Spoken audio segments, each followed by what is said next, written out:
Okay, good morning. Adong butag sa tanan.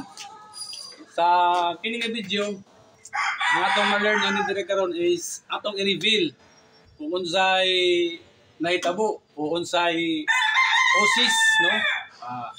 Unsay problema sa error 14 sa higher nga inverter nga aircon. So kung naa mo ani, kung makasugat mo ani nga mga puyon, mga kateknisyan o mga ka-DIY diha, so kung naa mo'y makita nga inani nga problema, mo kaya amon kita diri nga problema, amon karon nakita kung unsay solusyon o unsay nitabo ani nga causes ngano mo error 14 si higher.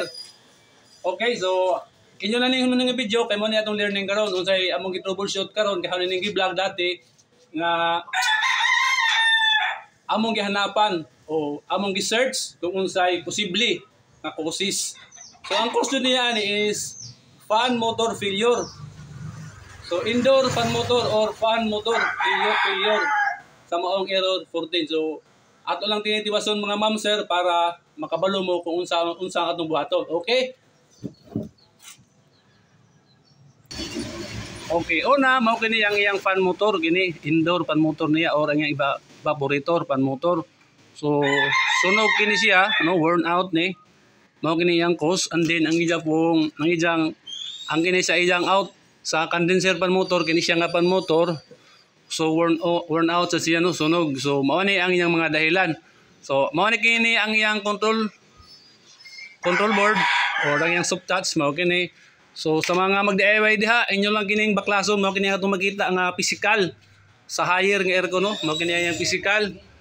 Kunya mao kini ang iyang inverter board, mao kini siya mga ma'am sir. So, okay, sa gusto diha nga sila lang na magtrabaho sa mag-DIY diha, pwede kayo sa mga kabaguhan ng mga teknisyan. Inyo na sundan nga video para kabalo mo kung saan siya pag trabaho. Okay?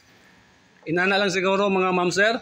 So, mao kini ang sunog o worn out ni siya.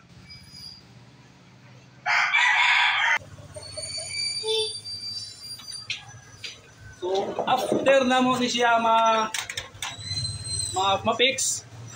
na mo, so amo lang i-vlog o kung ni-under ba siya, ni-function ba siya, kung okay ba dito ang unit para mabalaan na to, no? Ma-prove na to na kinilang ang iyang problema, kinilang. Okay?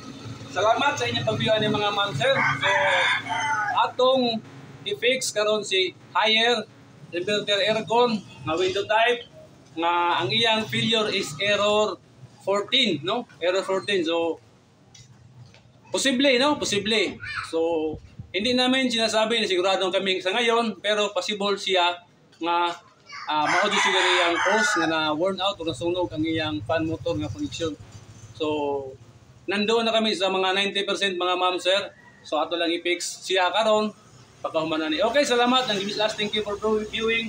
So pwede ka mo subscribe, pwede ka mo like and comment down sa inyong mga pangutangan regarding aning aircon si higher brand. Okay, salamat. God bless us.